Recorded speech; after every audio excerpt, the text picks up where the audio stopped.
Okay mga ka-trigger, welcome po muli dito sa ating munting YouTube channel. At ito ang inyong Pinoy Firearms Instructor. Bago ako bumati at magpasalamat, ay gusto ko lang munang basahin ang isang katanungan mula kay Soprinio De Vera Jr. Okay, sabi ni Soprinio De Vera Jr., ito ang ating content ngayon. Sabi niya, bakit po yung nakita kong 38 caliber ay 5 lang po ang butas ng bala? Paltik po ba yun? Sana masagot.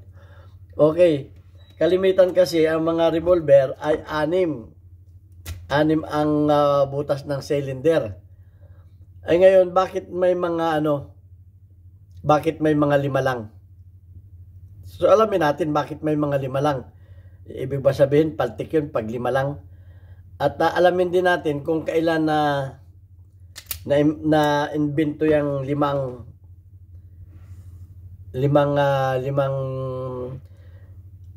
bala lang sa sa mga revolver.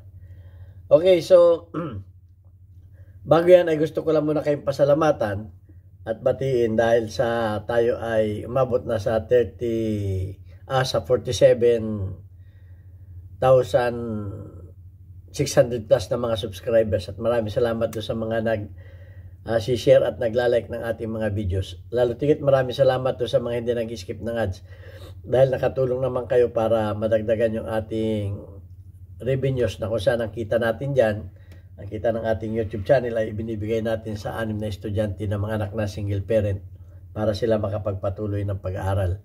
At maraming salamat lalo tigit sa mga nagpadala dito sa GCash number na ito. Huwag po ninyong tawagan itong number na ito para bumili ng baril. Mag-message lamang po kayo dyan para kayo ay ma-recognize. Kagaya ni Sir Noli Peace America. Nag-message na po yung anak ko na natanggap na yung inyong huling ipinadala. At maraming salamat sa inyong pagtulong sa ating mga beneficiaries na mga least fortunate na mga bata na gusto ring makatapos ng pag-aaral. At yung mga pinadala mo rin sa ating premier videos ay nagamit ng mga bata para sa kanilang mga pambaon, at yung pampaburger natin ay naging na pinadala mo ay naging successful naman at maraming batang natuwa. So pagpalain kayo ng Panginoon at bigyan kayo ng mabuting kalusugan para marami pa kayong batang matulungan. Okay, so pumunta na tayo dito sa katanungan. Kasi ang kalimitan ng mga revolver, 6 nga naman ang bala. Bakit may mga may mga 5 lang ang bala? Anong purpose niyan? May purpose kasi yan. So bago yan ay alamin muna natin kung kailan na-imbento at dinesign at sino ang nag-design ng ng 5 bala lang sa 5-shooter na revolver. Okay, ito pala ay noong 1836 pa ginawa. Hindi ko alam kung ito ang unang revolver, pero 1836 pa. Ang sabi doon sa aking research ay its design was patented by Samuel Colt on February 25, 1836.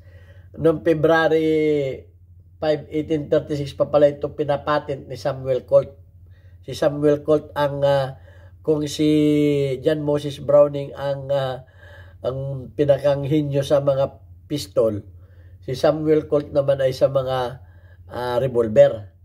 Yan ang niyan. Kaya yan ay pinatent noong February 25 ni Samuel Colt, 1836 sa United States, England at sa France. Tatlo. United States, England at sa France. Kaya sumikat yan. And it derived its name from being produced in Paterson, New Jersey, Italy. Initially. Okay, ito ay produce sa Paterson, New Jersey.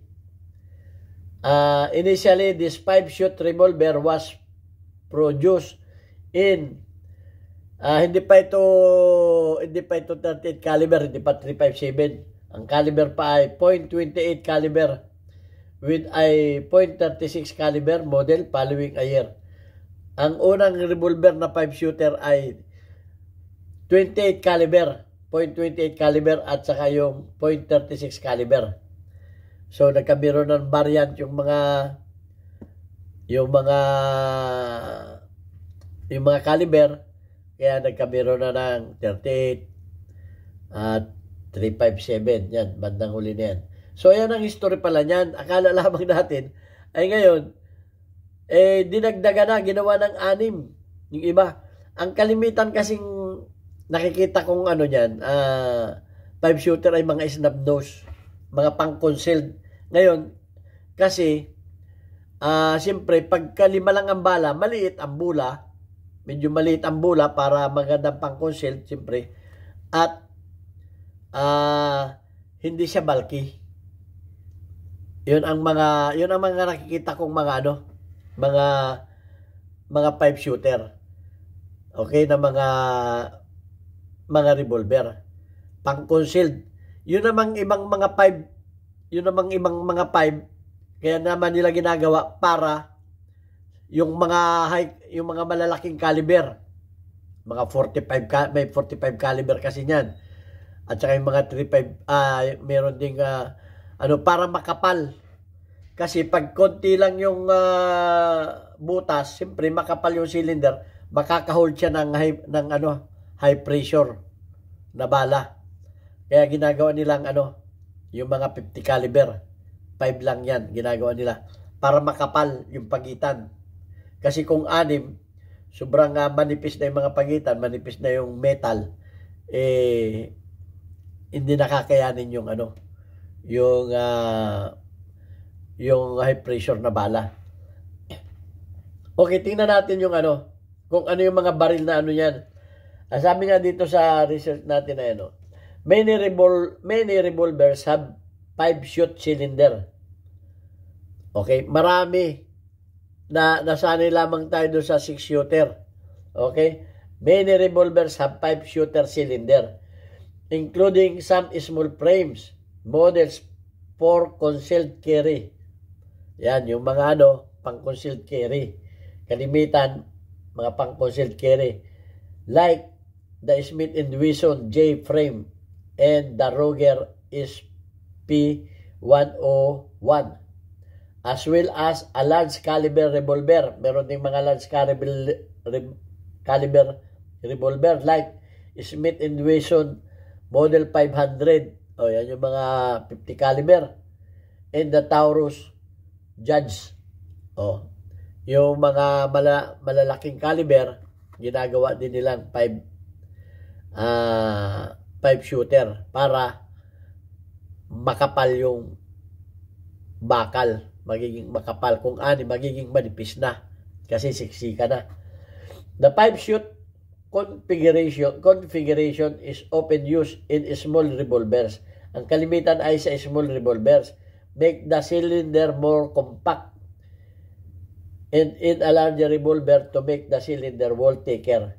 Handle a high pressure cartridge. Yun. Yung mga 5-shooter sa mga maliliit na caliber ay para magandang pang-concealed. At doon naman sa mga high caliber naman, sa larger caliber ay larger revolver ay para maging thicker yung wall ng cylinder para ma-handle niya yung high pressure. Ang mga example ng mga 5-shoot revolvers ay na pang-concealed carry ay Smith & Wesson J frames. Include various models like the Smith & Wesson 442 and 360. Ang isa pa dyan ay Ruger SP101, a common choice for compact 5-shoot revolver. Yan. Meron ding Taurus compact revolver. Various model from Taurus features 5-shoot cylinder. Yan. Yung mga large caliber, for larger calibers naman ay Smith & Wesson Model 500, a double single action revolver chambered for powerful 500 Smith & Wesson Magnum cartridge. Ito naman yung mga pangmalakasan na. Ang isa pa ay Taurus Judge, the series of revolver skin chamber with 45 Colt. Yung 45 Colt ang chamber niya. And 14 shot shells. Okay. So, historically, example, Colt Patterson, this one of the earliest 5-shot revolvers. Yung binasa natin kanina. Yung Colt Patterson. Yan ang earliest o pinakang unang gumawa ng 5-shot na revolver. Single Action Army. SAA revolvers, while often depicted as carrying 6 rounds, it was commonly safety practice for individuals to load only 5, resting the hammer on the empty chamber. Ang ginagawa naman ng mga ng mga 6-cylinder, yung mga 6-shooter, yung nakatapat sa hammer ay ini-empty nila. Bakit? Dahil pag nabagsak, pumuputok. Kalimitan, nakaka-aksidente. Para pag halimbawang mabagsak, hindi pumuputok. Kaya 5 lang ang bala. Kaya yung mga kuboy, ganun ang ginagawa. Okay, so yun nalaman na natin ang dahilan. At sino ang gumawa ng siguro naman, malinaw na yan, yung ating mga binasa na yan. At alam natin, ay kamukha nito. Ito, 6 shots ito. Pero ang ginawa, tinapyas, ginawang hexagonal yung kanyang bula. Ang purpose nito ay para magandang pang-concealed. Hindi siya bulky. Manipis. Ayan manipis Tinapyas niya ito. Tinapyas niya. Okay? So, yan ang mga isang dahilan. Kung bakit naman nila ginagawang 5 para manipis lang yung lumiit yung kanyang yung kanyang cylinder. Pag lumiit yan, di magandang pang-concealed. Ito naman, 6, tinapyas naman. Okay, so yun, ang mga dahilan yan. So, kanya-kanya talaga ng design yan. At yun ang kasagutan natin yan. At basahin na lang natin yung ating Sana may naunawaan din kayo na maraming salamat din at nalalaman natin ang mga history niyan. So, ang ating community spotlight, weekly highlights of your most engaged audience members including your top commenters. Shout out kay Rag First, meron kang 85 engagement. Shout out kay Nigas Waray, meron kang 12 engagement.